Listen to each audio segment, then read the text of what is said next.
J.R.R. Tolkien's The Lord of the Rings stands as a cornerstone of modern fantasy, celebrated for its rich world building, intricate lore, and the timeless themes of good versus evil. While the events of The Lord of the Rings focus on the aftermath of Sauron's rise to power and his eventual downfall, Sauron was merely a lieutenant of a far greater evil, Morgoth, the First Dark Lord.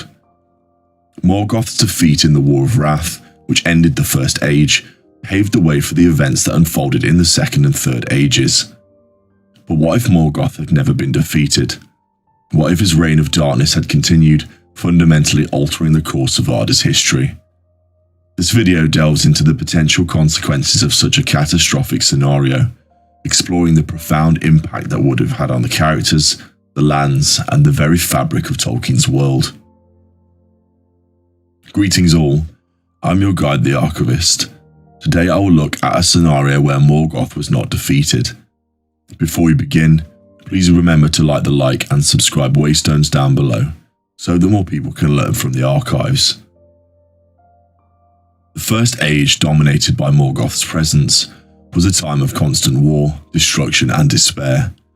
His power was immense, and his influence spread across like a creeping blight across Middle-earth. If Morgoth had remained undefeated, the state of perpetual conflict would have continued, perhaps even intensified. The lands would remain scarred and corrupted, with pockets of resistance struggling to survive against overwhelming odds.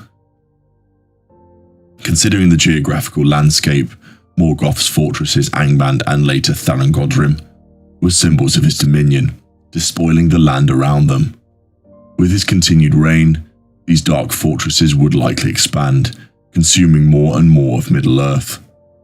The forests could be razed, the rivers poisoned, and the mountains reshaped into formidable defenses, transforming the once vibrant landscape into a barren wasteland. The beautiful lands of Beleriand, now lost beneath the waves, offer a grim preview of what might have befallen the rest of Middle-earth. The Elves, the firstborn of Iluvatar, were Morgoth's primary adversaries in the First Age. Their skill, beauty, and inherent connection to the land made them a constant thorn in his side. Their fate in a world where Morgoth remained triumphant would be bleak. The great elven kingdoms such as Gondolin and Doriath were eventually destroyed in the First Age, even with the Valar's limited involvement. Without the intervention of the Valar to ultimately defeat Morgoth, it is highly probable that all remaining elven strongholds would eventually fall. Some elves might be enslaved, twisted into mockeries of their former selves, whilst others would flee into the deepest, most inaccessible parts of Middle-earth, living as hunted outcasts, their numbers dwindling with each passing year. The hope of Valinor, the undying lands in the west, would remain a distant dream, a symbol of what was once lost. The longing for the blessed realm would become a source of immense sorrow, a constant reminder of their defeat and the enduring power of darkness. The exodus to Valinor, a beacon of hope in the Second and Third Ages, would likely cease entirely, leaving the elves trapped in a world consumed by shadow. Men, the Secondborn, arrived in Middle-earth during the First Age, and their relationship with Morgoth was complex. Some allied with him, drawn by his promises of power and dominion, whilst others fought alongside the elves. In a world where Morgoth remained victorious, the potential for corruption and manipulation would be amplified. The kingdoms of men that arose in the Second and Third Ages, such as Gondor and Arnor, would never come to fruition. Any attempts to establish independent settlements were quickly crushed by Morgoth's forces.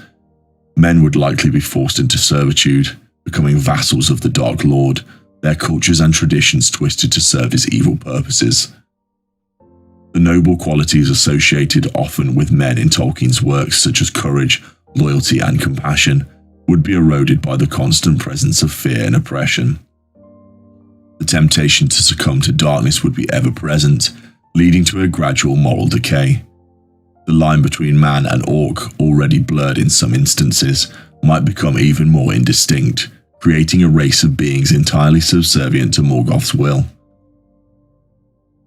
The Dwarfs, known for their skill in crafting and their stubborn independence, presented a different kind of challenge to Morgoth.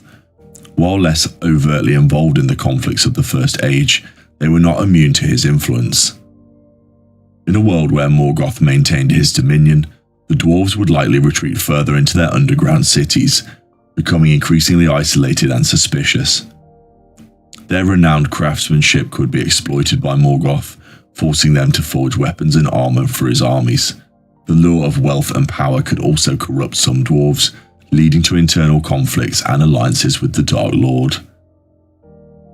The discovery of Mithril, the precious metal found in Khazad-dûm, would present a significant temptation. Morgoth would undoubtedly seek to control this resource, leading to a devastating war with the dwarves. The ultimate result would likely be the fall of Khazad-dûm and the enslavement of the inhabitants, further diminishing the free peoples of Middle-earth. Perhaps the most significant consequence of Morgoth's continued reign would be the absence of hope. The Lord of the Rings is ultimately a story about the enduring power of hope in the face of overwhelming darkness.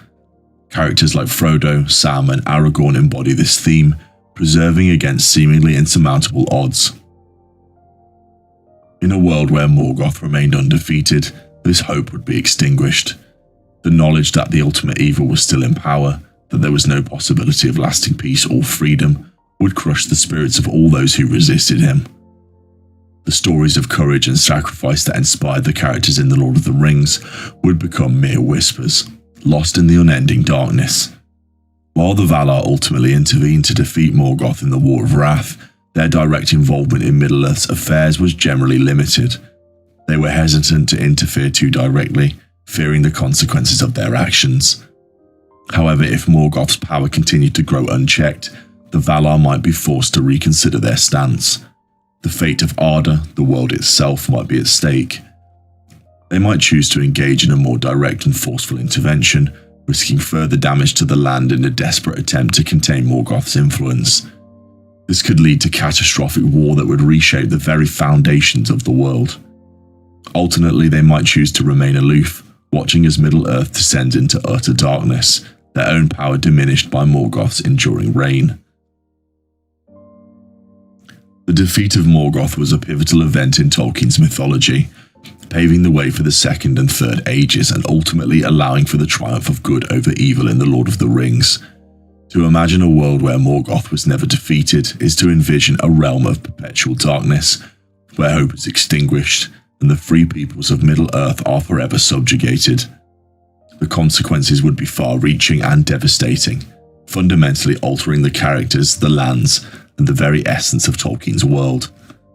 This thought experiment underscores the importance of Morgoth's defeat and highlights the enduring power of hope in the face of overwhelming adversity, a central theme that resonates throughout Tolkien's legendary work.